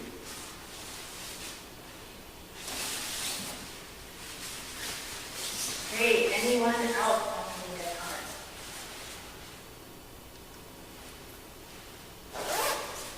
Okay, great, well, thank you so much for your work, Brian, and for presenting to us, and yeah, hopefully people will be in touch. Thank you. Wonderful, so we're going to move on to our last agenda item, which is representative updates. Our city councilors couldn't join us tonight because they're in a special meeting, and our school board reps couldn't join us either, although they sent us a prepared statement that I'll read at the end of the meeting. But I see Emma, albeit standing, has been sticking with us through the delays of the meeting. Thank you so much. I'm not seeing any other representatives. I want to say that I'm ceding my time tonight because I just had a lot, so thank you. Good point. Thank you, Brian. Great. So why don't, Emma, would you like to give us your update? Sure. Good evening, everyone. My cat will probably make a cameo. She's circling around Angie like everyone knows, I'm pretty sure. Well, sort of a reminder, folks, I'm the state representative for the west side of the Old North End, so mostly Ward 3. I don't represent any parts of Ward 2, although redistricting is upon us, so who knows what will happen. And the district I serve is Chittenden 6-2, which extends all the way up to Letty Park and the Ethan Allen Parkway, which is the new North End. I thought I would just be brief, kind of, it's been interesting my first year, it's retail. My first year in the legislature, we are now in what I call the unpaid hard work of being a legislator once the session's over, because things don't stop, constituents keep reaching out. There are many, many task force and study committees that convene after the legislature ends in May. We also tentatively have something coming up in October, a couple days of convening if there's issues we need to align with the federal government as the country continues to recover from this pandemic or live through the pandemic. So I thought tonight what I would do is really hone in on a couple of issues I've been watching closely, and then do a quick invite to a third thing. So first of all, a couple of our Old North End stalwart leaders did testify last night at the per pupil weighted study task force hearing. This is a task force that has been tasked with really examining a UVM study that the legislature commissioned before I was a legislator, so maybe about a year, 2 years ago or so, to look at how we fund education in the state. It's kind of a funny joke that most people say there's like two people who can explain the funding system of how we do it, because it's this hybrid model of an income-based system of income-based, you pay based on what you make, for folks who have the ability to have an income-sensitized property tax bill, and then the second home, non-residential properties. It is complicated, and I'm happy offline to try to explain that to someone. It'd be good practice for me. But the point of this is that this study really pointed out the fact that when Act 60 and Act 64, which were two big acts about 20 plus years ago, looked to make the system funded in a more equitable way, that indeed some pieces of that are not reflective of today's student population, today's students, and also the schools that exist today and their needs in both rural communities and urban, I put that in air quotes, like Burlington and Redistricting, who have very different needs, but also, in addition, higher costs. And yet we're all supposed to have this equalized per pupil. Every student in Vermont needs to get the same money attached to them. So this study looks at basically two concepts. I'm going to wrap up on this one so I don't want to get too far into it, about what we do with the per pupil formula. So really looking at that, because that really gives districts the most amount of money. And then really questioning this categorical aid element of how funding gets allocated, which is, think about it like kind of a flat fee. It's sort of a catch-all for things like English language learners, or a catch-all for special education, etc. But the point is that the system is just not something that needs tweaks anymore. We need to modernize it, and I'm very much in support of what the study from UVM put forward, which is looking at per pupil formula and making that more equitable, because that would actually help underweighted districts like Burlington and Redistricting, who have tons of English language learners and tons of needs to really modernize how we educate those students. Someone who testified last night called our EL program program, sort of a legacy program that really needs better resources to do best practices with students. And also look at our rural sisters, brothers, siblings districts who also struggle with high costs for a smaller amount of population funding small schools. So anyway, anyone who wants to nerd out with me, as I always say, reach out to me. Their next meeting is September 13th. It's in the middle of the day, which is not ideal, 9 to 3. But they meet every other week, and these are all recorded and available on the legislative website. Actually, their site, their committee site lives on the Joint Fiscal Office page for some reason. I'm happy to point you there if you want to geek out. Second thing will be more brief, but as folks know, I dutifully try to follow the unemployment issues in the state. I serve on House Commerce, which is the Committee of Jurisdiction. Briefly, that also has a task force working on the very messed up, broken system, frankly, that we have, among other things. And so they're charged with really studying, are our benefit systems right now for unemployment insurance claimants fair? How we rank compared to other states? And also what system changes need to be made. Anyone who's been on unemployment in the last year, which are many of folks out there, know that there's all sorts of broken things in that system. It needs a lot of examination. And you know, Vermont's not the only one, but we need to make some significant changes. And the task force is in charge of making some recommendations. I'm going to be pushing for two things in particular. An idea of adding an advocate or ombudsman person. I can never say that word correctly, I think. But anyway, an advocate or ombudsman person involved who would be independent from Department of Labor staff or call center people to help folks navigate the tricky system and also help folks advocate when they have to go into the appeals process. Too many Vermonters just get stuck in that process unless they can, afford or qualify, I should say, to get Vermont legal aid services. So it's a big system issue. The second quick thing would be looking at the timelines for due process. A lot of folks have been stuck in appeals processes for months and months and months, and that's not within even current law, so we have to be better. Anyone on insurance, unemployment right now, would have seen the pandemic relief money from the federal government, the boost of what the weekly claims were, and about a couple days ago or so. And Vermont, our legislature tried to put a $25 a week increase to the claim as sort of a step down to help, really provide claimants some sort of support as we all try to make our way through this pandemic. And the U.S. Department of Labor denied that for Vermont to be able to implement. So that's a major problem. There was one tiny article in Digger about it. The task force is going to bring that up, and if they don't bring it up, I will bring it up with them when they meet next week. But that's significant because employers got a big tax rate decrease this summer to help with their recovery from the pandemic, and now this means workers are on hold. Unemployed folks are on hold with seeing any sort of increase on that end. Last quick thing, just a quick invite. I'm looking to organize this early October, a meeting, again, I serve on House Commerce, a meeting with local business owners of any size, any stripe in the Old North End, New North End, to just really hear firsthand about how the pandemic recovery is going for you all and workforce needs, etc. So I'll just end with, if anyone's interested in that, please reach out. I'll do some more promotion around that, but I would love to just do some listening and learn some more about what the businesses need. And that's it. People can reach out to me. All my info is up on the legislative website. I really appreciate your time. Great, thanks Emma, thanks for your awesome work. Any questions for Emma? We'll start with Zoom.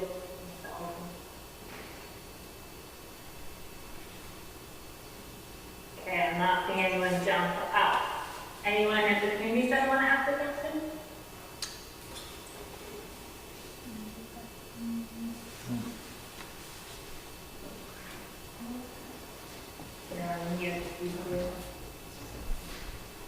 No questions here, but we just want to extend our thanks to you, Emma, for all your time and energy and advocacy. Very sweet. I love this NPA. You guys are awesome. Well, anyways, please reach out. As I sort of joke about being unpaid, this is the service. That's a fight for another time to make sure these are adequately paid jobs so anyone can run for this office. But do reach out. Don't be shy. I'm happy to answer questions no matter where you live. Thank you. Okay, thanks. And thanks for sticking with our delayed agenda. So a school board rep sent us a short statement. Polly, I can't remember Polly's last name, but she wanted to say that that the schools are off to a good start despite the challenges of the Delta variant, and she wanted to remind people that there is a public meeting on September 14th at 5:30, during which there will be more information regarding the potential Burlington High School, Burlington Technical Center site. So that'll be a point of discussion. And then she also wanted to highlight that the 7 Days newspaper this week has an article about the superintendent, Tom Flanagan, so she wanted to highlight that folks should check that out. So with that brings us to the end of the agenda.